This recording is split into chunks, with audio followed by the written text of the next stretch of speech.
کیا غریب ہونا غریب کا عیب ہے؟ اگر غریب کا عیب نہیں ہے تو پھر یہ کس کا عیب ہے؟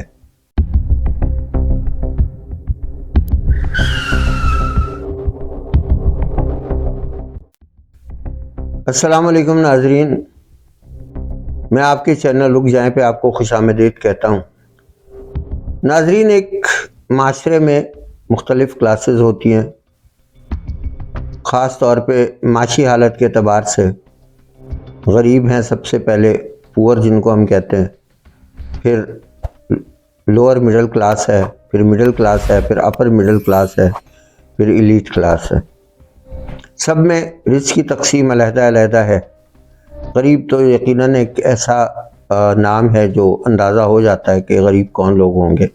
جن کے نہ رہنے کو اچھی جگہ ہے، نہ کھانے کو اچھی جگہ ہے، جن کے روزمرہ کے اخراجات پورے نہیں ہوتے، پریشان حال ہے، رہائش اچھی نہیں ہے، بچوں کی تعلیم کے جن کے پاس پیسے نہیں ہوتے، اپنے گھر کا خرچ بہت مشکل سے نکالتے ہیں، اور بعض اوقات خرچ نہیں بھی نکلتا، مقروض ہو جاتے ہیں، بعض اوقات فاقے بھی کرتے ہیں، بعض اوقات جو چاہیے ہوتا ہے اس سے بہت کم کھاتے ہیں، ان کے بچے کمزور بھی رہ جاتے ہیں، مناسب خوراکیں نہ ملے، بیماری اگر آتی ہے تو وہ علاج نہیں کروا سکتے، تو اور پھر ان کے اسی پریشانی اور یہ تنگ دستی جو ان کی ذہنی نشو و نما بھی نہیں ہونے دیتی، جسمانی کے ساتھ ساتھ، اور ہم عام طور پہ ان لوگوں کو نچلی کلاس کہا جاتا ہے یا ان کو ہلکا سمجھا جاتا ہے۔ حالانکہ غریبی جو ہے وہ کسی ملک میں یا کسی ریاست میں وہ غریب کا عیب نہیں ہے، غریب ہونا غریب کا عیب نہیں ہے، غریب کا نقص نہیں ہے۔ غریب سے تو اللہ تعالیٰ کے بڑے اچھے اچھے وعدے، لیکن اس دنیا میں ان کی غربت کا جواب دہ کون ہے؟ ان کی غربت کا جواب دہ وہ ہے جس کو اللہ تعالیٰ نے بہتر مال دیا، جس کو اللہ تعالیٰ نے بہتر اختیار دیا، جس کو اللہ تعالیٰ نے ملکی وسائل پہ اختیار دیا، وہ اس کے ذمہ دار اور کل کو اس کے جواب دہ ہوں گے، اور ایک ایک غریب کی کاٹی ہوئی تکلیف کا جواب کل قیامت کے دن اللہ تعالیٰ ان سے طلب کرے گا، ان لوگوں سے جو با اختیار ہیں، ان لوگوں سے جن کو اللہ تعالیٰ نے وافر مقدار میں رزق عطا کیا۔ اللہ کے نبی صلی اللہ علیہ وآلہ وسلم نے فرمایا کہ تمہیں تمہارے ضعیف یعنی معاشی طور پہ ضعیف، تمہیں تمہارے ضعیف لوگوں سے کی وجہ سے رزق دیا جاتا ہے، یعنی جو مالی طور پہ کمزور لوگ ہیں ان کی وجہ سے امیر لوگوں کو، امراء کو رزق ملتا ہے، وافر ملتا ہے، تاکہ ان پہ کیا اوبلیگیشن ہوتی ہے کہ پھر وہ ان کی مدد کریں۔ ہمسائے میں 40 گھروں تک اگر کوئی شخص بھوکا سو جائے اور ہم پیٹ بھر لیں تو ہمارا کھانا جائز نہیں ہے۔ 40 گھر دائیں، 40 گھر بائیں، 40 گھر سامنے، 40 گھر پیچھے، کوئی ایک سمت کے 40 گھر نہیں ہے۔ کس قدر بڑی ذمہ داری، ہمیں تو برابر کے ہمسائے کا حال نہیں پتہ ہوتا۔ غریب کو ہم دیکھتے ہمیں حقارت ہوتی ہے، میلے کچیلے کپڑے پہنے، گندے کپڑے پہنے ہوئے، پتہ ہے صابن کتنے کا آتا ہے؟ جس کو کھانے کو روٹی نہ ملتی ہو اس سے آپ توقع کریں کہ وہ صابن خریدے گا؟ نہ جانے کیسے ان کے بچے صبح اٹھتے ہیں اور کیسے منہ دھوتے ہیں۔ جو اسکول کی فیس نہ بھر سکتے ہوں وہ بچے یونیفارم خریدیں گے۔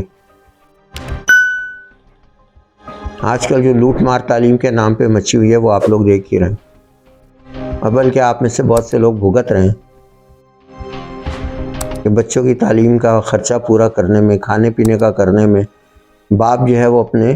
عمر سے 15 سال 20 سال زیادہ بڑا نظر آنے لگ جاتا ہے، وقت سے پہلے بوڑھا ہو جاتا ہے۔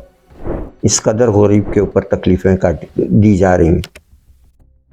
لیکن اس کا ذمہ دار، اس کی ذمہ داری کس کے اوپر ہے؟ ان کو کہ جو لوگ امراء ہیں، یہ ان کا عیب ہے جس معاشرے میں وہ رہ رہے ہیں، اس معاشرے میں اللہ نے انہیں اتنا کچھ دیا پھر بھی اس معاشرے میں غریب ہیں، ان کو اتنا، ان کی باہر جائیدادیں بن گئی ہیں، ان کی ملک کے اندر اپنے ایک ذاتی گھر کے علاوہ بے شمار پراپرٹی بنی ہوئی ہے، اپنے فارم ہاؤسز بھی ہیں، ان کے بڑے بڑے کام چل رہے ہیں، بڑے کاروبار چل رہے ہیں، کھلا رزق اللہ تعالیٰ ان کو دے رہے، ڈیل دی ہوئی ہے اللہ تعالیٰ نے ان کو، کس لیے دے رہا ہے؟ اسلام میں زکوٰۃ کا اور عشر کا نظام اسی لیے کہ اگر آپ کے اپنی ضرورت سے زیادہ آپ کے پاس پیسے 1 سال تک پڑے رہے، خواہ وہ کسی کو قرض دیا ہوا ہے آپ نے، اس کی شکل میں اس کے پاس پڑے، جب واپس ملے گا تو آپ کو اتنے عرصے کی زکوٰۃ اس میں سے ادا کرنی پڑے گی۔ زکوٰۃ کس لیے دی جاتی؟ تاکہ غرباء کی مدد کی جائے، جو امت کے، جو مسلمانوں کے، ریاست کے ضعیف لوگ ہیں، کمزور لوگ ہیں، جن کے پاس کمانے کی طاقت نہیں ہے، وسائل نہیں ہے جن کے پاس، آپ ان پہ خرچ کریں۔ لیکن کیا ہے کہ ہم اس کو اپنا عیب نہیں سمجھتے، ہم اس کو غریب کا عیب سمجھتے ہیں۔ جن کو اللہ تعالیٰ نے دولت سے نوازا ہے وہ ان کے گندے کپڑوں سے دور رہتے ہیں، وہ ان کو جاہل سمجھتے ہیں۔ یہ جاہل اور گوار ہماری وجہ سے ہیں۔ جن کو اللہ تعالیٰ نے دیا ہے، جن کو اللہ تعالیٰ نے توفیق دیا کہ تعلیم بھی مل گئی ماں باپ کی کمائی سے ہمیں، وقت کے ساتھ اللہ تعالیٰ نے ہمیں دولت بھی بہت دے دی، رزق کی بھی فراوانی ہو گئی، لیکن غریب کا بچہ جاہل کا جاہل ہی رہا، ان پڑھ کا ان پڑھ ہی رہا۔ اس کے ان پڑھ ہونے میں ہمارا قصور ہے، اس کے کمزور اور بیمار ہونے میں ہمارا قصور ہے، ان کے گھر کے ہر دکھ میں ہمارا قصور ہے جو تنگ دستی کی وجہ سے آتا ہے۔ تو غریبی کو کسی معاشرے میں غریبوں کا عیب نہیں ہوتا، اس معاشرے کا عیب ہوتا ہے، اس معاشرے کے متمول اور خوشحال لوگوں کا عیب ہوتا ہے۔ اگر جن کو اللہ تعالیٰ نے توفیق یہ سب اپنے ذمے لے لیں، اجتماعی طور پہ اپنے اپنے علاقے میں مل کے کہ یار ہمیں اللہ تعالیٰ نے زیادہ دیا ہے، ہم اس طرح سے ان کی مدد کریں، بھکاری نہ بنائے لوگوں کو۔ آپ تھوڑا تھوڑا کر کے دیتے، بندہ بھکاری ہو جاتا ہے، وہ اپنے پاؤں پہ بھی کھڑا نہیں ہو سکتا۔ آپ ان کی اس طرح مدد کریں وہ تعلیم حاصل کر سکیں، آپ اس طرح مدد کر سکیں کہ اگر واقعی وہ اتنے نادار ہیں، جائیں تکلیف کریں، چلے جائیں ان کی آبادیوں تک، ان کے گھروں تک چلے جائیں، دیکھ لیں۔ علماء یہ کہتے کہ اگر آپ نے کسی پروفیشنل بھکاری کو خیرات دے دی جو مستحق نہیں ہے، ہٹا کٹا نظر بھی آ رہا ہے، اگر آپ نے اسے جتنا دیا ہے اس سے 70 گنا زیادہ آپ اللہ کے رستے میں مستحق لوگوں کو دیں گے تو اس گناہ کا کفارہ ہوگا، کیونکہ آپ ایک پروفیشن کو پال رہے ہیں، ایک غلط پروفیشن کو، بھکاری کے پروفیشن کو پال رہے ہیں ان کو بھیک دے کر۔ ہاں جو مستحق لوگ ہیں، جو تکلیف میں جائیں، ان کے گھروں تک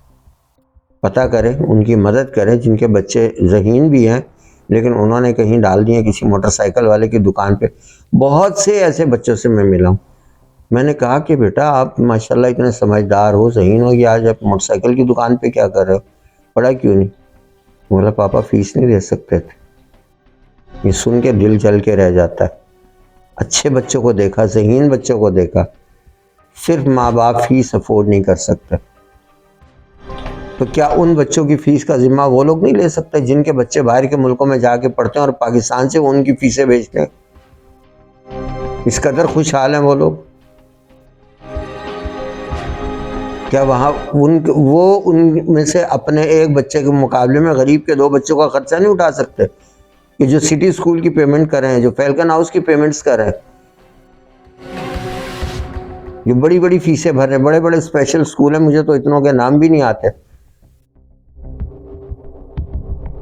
صرف سٹینڈرڈ کے نام پہ بہت اونچی فیسیں اپنے بچوں کے لیے بھر رہے ہیں، ان کے لیے تھوڑے سے کوئی ہلکے درجے کے اسکول کی فیس بھر دیں، ان کے یونیفارم کا اہتمام کر دیں۔ مجھے یاد ہے کہ میں نے ایک کانسٹیبل کا انٹرویو سنا، ایک دوست نے میرے کسی نے لیا تھا، اس نے کہا کہ جی میں انتہائی ایماندار تھا، لیکن میرا بچہ اسکول میں نے جب داخل کیا